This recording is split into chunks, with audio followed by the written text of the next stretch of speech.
আসসালামু আলাইকুম মোহাম্মদ আলী ভাই, ভালো আছেন নি? জি ভাই, ওয়ালাইকুম আসসালাম, ভালোই আছি। আপনার সামনে যে গোবর নিয়ে বৈশা রয়েছেন, এগুলা কি গোবর? তো মানুষের দেখি অনেক গোবর আছে, কিন্তু সেটা তো সামনে নিয়ে বয় না। এগুলা ভাই গোবর নাই, এগুলো হচ্ছে টাইকো কম্পোস্ট, যেটা আমরা নিজে উৎপাদন করছি। জিনিসটা কি?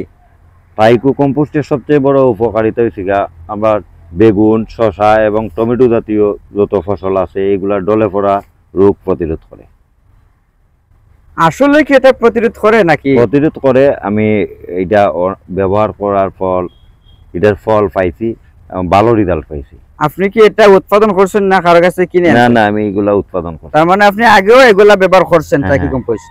তো ব্যবহার করার ফলে কি আসলে এগুলা কি ডলে পড়া রোগের উপকার হয় নাকি? আমি পরীক্ষামূলকভাবে শশাতে লাগাইছিলাম, শশাতে আমার সর্বোচ্চ ফলন আইছে। আমার একটা শশা গাছের ডলে পড়া রোগে ডলে পড়া রোগ আসে নাই? না।